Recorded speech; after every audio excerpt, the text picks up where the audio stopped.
உயர் பதவி வகித்த காரைக்கவி பத்மானந்தன் அவர்கள் எழுதிய நூலை இப்பொழுது அறிமுகம் செய்து வைக்க இருக்கிறார். சமூக அரசியல் மற்றும் கலை இலக்கிய ஆர்வலரான ஜெயச்சந்திரன் வால்மீகம் அவர்கள். ஜெயச்சந்திரன் அவர்கள் இன்றைய ஈழத்தமிழ் அரசியல் பற்றிய உரையாடல்களை ஒளிப்பட நிகழ்ச்சிகளாக தயாரித்து இப்போது யூடியூப் வலைதளத்திலும் பதிவேற்றி வரும் பணியை செய்து வருகிறார் என்பது குறிப்பிடத்தக்கது. இப்பொழுது ஜெயச்சந்திரன் அவர்கள் இந்த நூலை சீத்துவக்கேடு என்ற இந்த நூலை உங்களுக்கு அறிமுகம் செய்து வைப்பார்.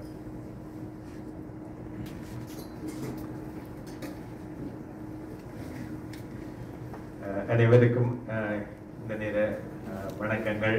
இந்த அறிமுக நிகழ்வை செய்வதற்கு எனக்கு உங்களுக்கு நல்கிய அல்லது உதவிய காலம் செல்வம் அவர்களுக்கு இந்த நேரத்தில் நன்றியை தெரிவித்துக் கொள்கிறேன். இந்த நிகழ்வை இந்த அறிமுகத்தை செய்வதற்கு முதல் காலம் செல்வம் நான் சொன்னேன், ஒரு 5 நிமிஷமாவது கட்டாயம் கலைக்கணும் நம்பி எதையாவது ப்ரிப்பேர் பண்ணி கொண்டு வாங்கணும். நேற்று 2-3 நாளை முதல் கோல் அடிச்சு சொன்னேன். 5 நிமிஷம் கொஞ்சம் கூடி போட்டது ஆக்கள் நிப்பினமோ தெரியல பார்த்து சுருக்கமாக முடிக்க பாருன்னு சொல்லி சொன்னார். அப்போ நான் முதல் சொன்னோன்னா கொஞ்சம் ப்ரிப்பேர் பண்ணேன், பேப்பரில் அமைச்சு எழுதி கொண்டு வந்தேன். நான் புத்தகத்தை தட்டி தட்டி பார்த்து எழுதி கொண்டு வந்தேன்.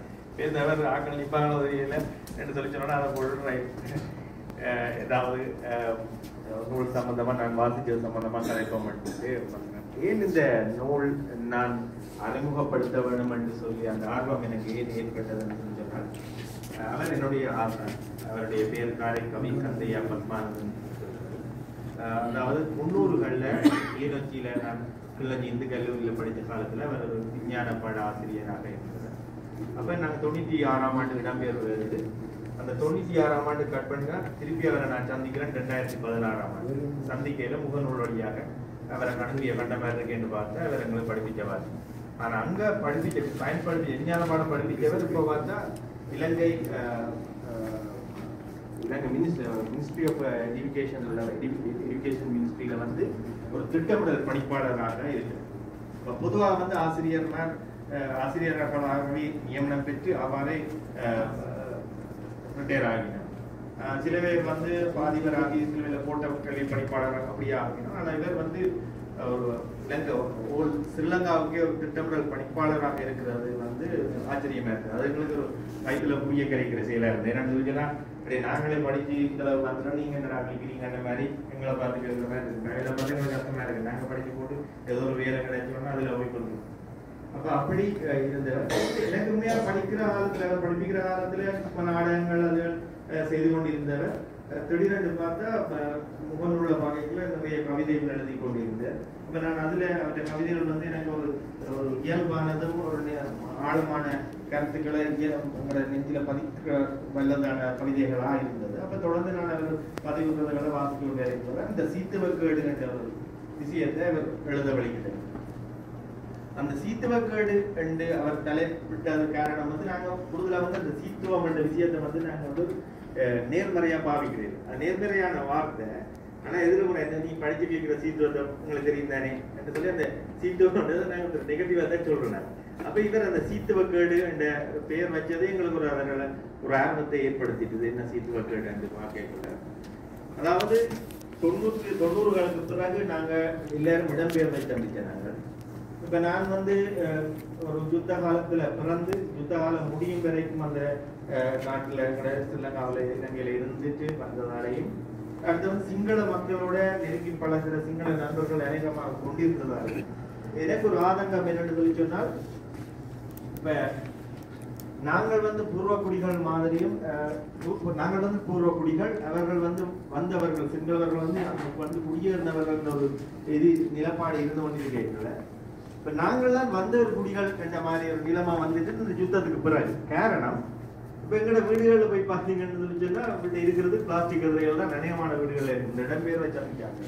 இப்ப எங்கள்கிட்ட வந்து ஒரு அலுமாரியோ இல்லாட்டி ஒரு கதிரையோ ஒரு 100 ஆண்டுகளா இருக்குது.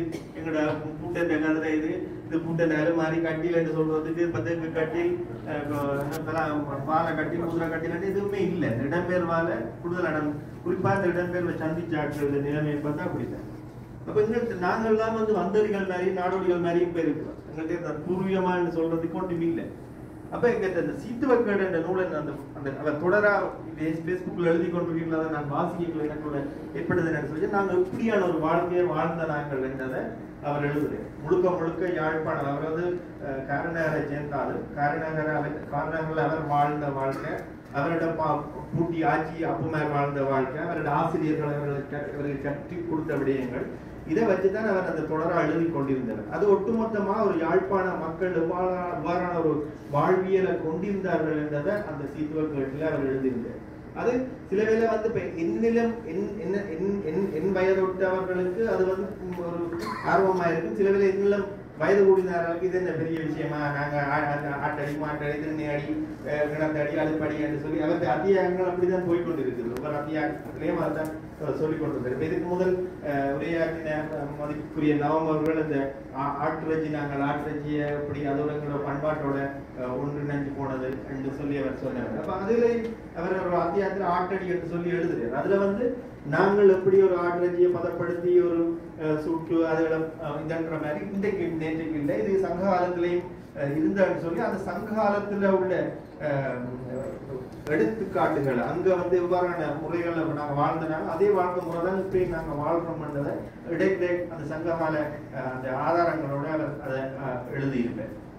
இன்னும் இது இன்னொன்னு சொல்ல போனா என்னன்னு சொல்லி சொன்னா, ஒரு உதாரணத்துக்கு சொன்னா ஒரு வேலி கட்டுற முறை, வேலி அறைய ஒரு பனமட்டையால நாங்க எங்களோட ஊர்ல வேலி கட்டுற முறையை சொல்லிக்கல, அந்த அந்த வேலிகளை பனமட்டைகளை நெருக்கமா வைக்க வேணும், அதை இன்னத்துக்காண்டி பாதுகாக்க வைக்கணும், அந்த வேலி கட்டுற முறைமை எப்படி இருக்கும் என்று சொல்லி அந்த சுவாரஸ்யமா போய்க்கல.